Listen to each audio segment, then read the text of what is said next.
Hi everybody, I'm David Blanton. Welcome to another episode of Pay Dirt. I'm with my good buddy Paul Holton. Paul, thank you for joining us today. You bet. Yeah, we're in Texas. As you know, we hunt with Paul a lot. And we're going to talk to Paul on this episode about the importance of water on your land in Texas, and also, Paul, the importance of cattle and how they can actually benefit your wildlife. Yeah, a lot of people assume that cattle and wildlife can't mix, and that's completely wrong. So on today's episode, we're going to talk about that and more here on Pay Dirt.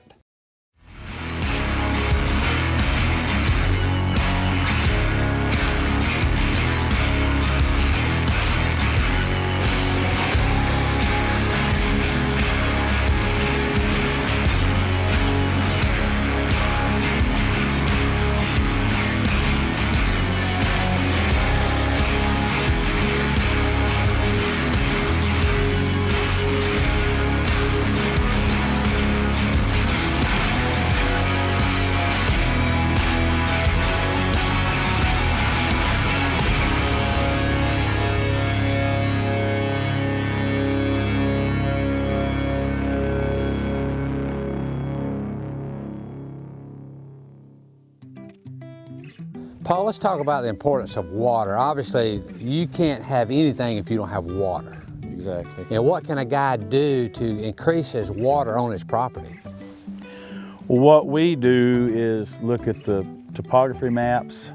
Like this channel here was just a little wet weather type creek, and we just built a little short dam, and it's made a nice holds the water, and it goes way up the channel there. But spots like this are perfect for a little short dam. It doesn't cost a lot of money. Y'all have not had much rain in 2 months. Since July. So 3 or 4 months, y'all have had very little rain. You're in a drought. Yes. And look at the water you still got. Now you said it's low in here. It's low. It normally about right here to this level. But still, look how much water you have for your. It's a lot of water. Yeah, absolutely. We make sure it's the proper soil type that will hold the water before we dig it. That's a good point. So which that needs to be what? You have to have some clay in it. I mean, you don't dig a dam in the sand, it's not going to hold. Gotcha. You have to have some clay type soils. There's methods you can use. You can line it with clay. Yeah. But the most inexpensive way is to dig the tank where the soil is conducive to hold the water. Which a lot of your wet weather streams, creeks, they are going to tend to have more clay in that soil. Clay. You can do core samples and see what's down there before you dig it. That's what we do. Or you can look at a soils map. And you see the importance of water. It holds your wildlife. If we didn't have water, they're not going to live. No, they're going to go somewhere else, but here, and find water. So if somebody's got a piece of property, they can increase their ability to hold water or retain water or have water. They're going to increase automatically the abundance of their wildlife. Exactly. They're going to be able to live there instead of just traveling through there. Absolutely, yeah. Yeah. Building the dam on this wet weather creek obviously has worked tremendously. So this is a particular water source. What are other types of water you have on the ranch?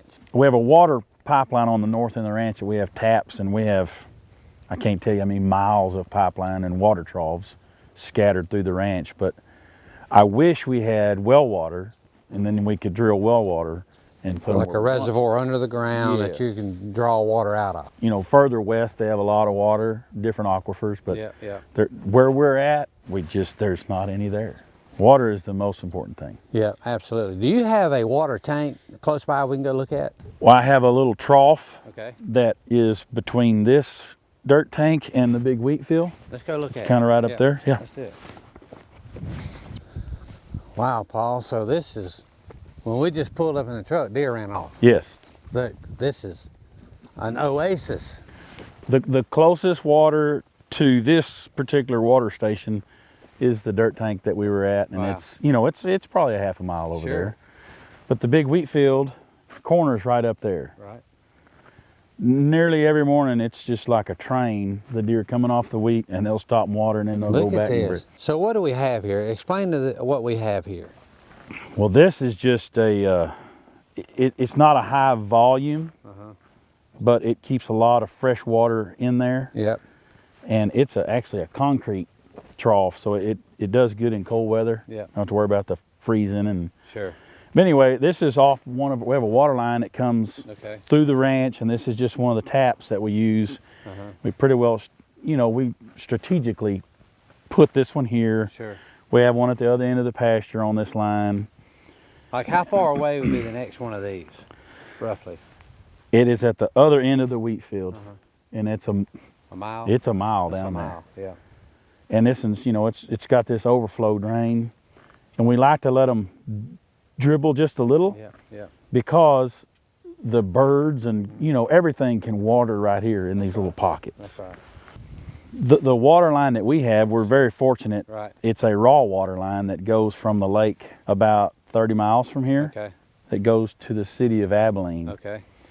And it's two 36-inch water lines that go through the north end of the ranch, and we actually have taps off of that, and I just pay a monthly. You're just fortunate to be in the right place. If we didn't have that, Yeah. and we go through the droughts, we're in real trouble Sure. because we don't have well water. A cow, for example, how much water do they require? Well, it really depends on the time of year. Summertime, of course, they're going to drink a ton of water, and it could be up to 50 gallons a day. Wow. Down to 25. A cow's they need a lot of water. They need a lot of water. I want to go there and talk about your cattle and how you actually use cattle to benefit your wildlife. Perfect. Let's do it.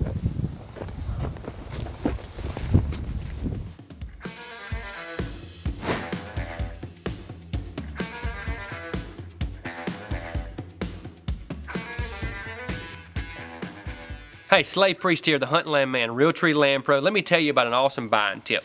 A lot of times as a buyer, you know you want to buy in a couple of years, but you're not quite ready. Well, let me tell you some tips now so you can get ready, so when you are ready, you'll better pull the trigger immediately. What we don't want to happen is we show you a tract that you're really interested in a couple of years and you say, man, I haven't done my due diligence, I'm not quite ready. So here's things you can do now because I know you're excited. All right, first of all, check out realtreeuc.com. Start educating yourself on, okay, this is the area I want to be in. If it's cropland, educate yourself on cropland. If it's timberland, educate yourself on timberland. If it's cabins or lake properties, whatever it is, educate yourself on that so you can make a better decision about what you want to buy and spend your money more wisely. Something else you can do, get with a banker. Find out, okay, this is the bank I want to go with. Start that relationship, and that way, you know the process, and you get them all the information, and they know you're going to be ready in a couple of years. A lot of Realtree land pros, they have email lists. Get on those lists. Find out when new properties are coming along, and that way, you've got these relationships established. You know what you want. You know the type of investment you want to make, and so when the time comes, you're ready to pull the trigger. Hey, right now, check out realtreeuc.com and start your education process today.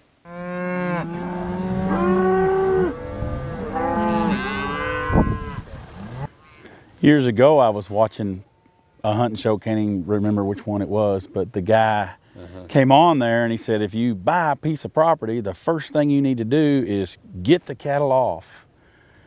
And that can be the furthest thing from the truth. So you knew then there were some misconceptions about cattle and hunting.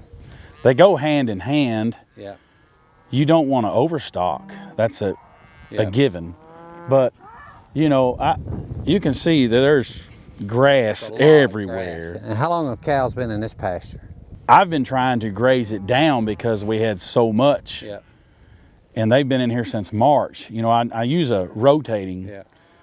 We graze it down so the forbs and the weeds that the deer thrive on can have a chance to come up. Because if you just have a big mat of grass, it's not going to come up. It's almost like a very mature stand of timber.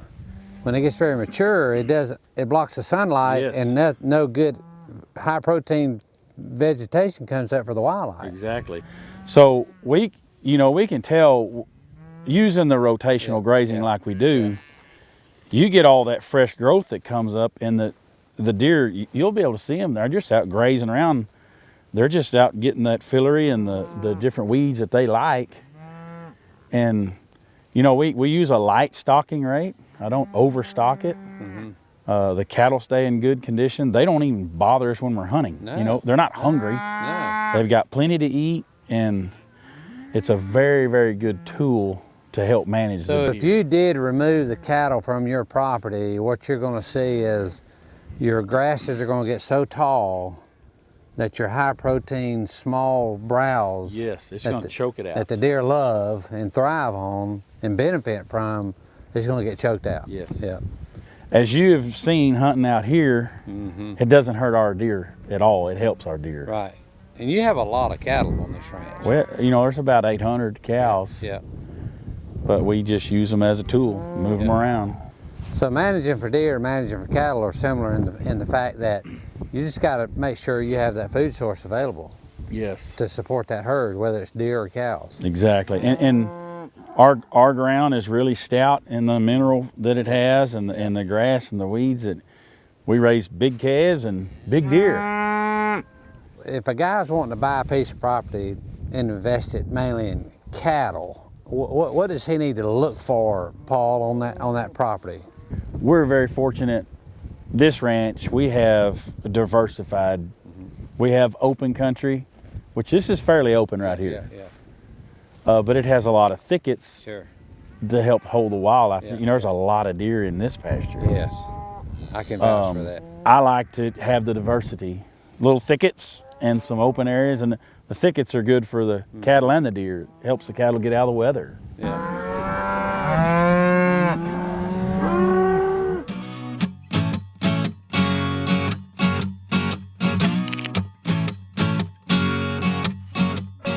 We're here today on a really cool track just south of Shreveport, about 20 miles in DeSoto Parish. The track consists of around 255 plus or minus acres, different age pine plantations, highly managed plantations for future income. A majority being about a 15-year-old plantation, and the rest is about a 10-year-old unthinned plantation that has future income.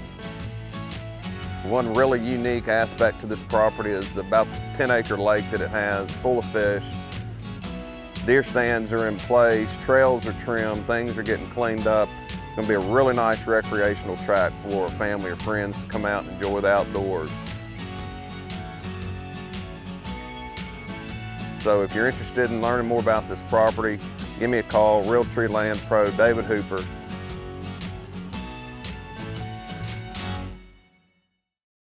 Well, Paul, I can't thank you enough for being our guest today on Pay Dirt. You taught us so much.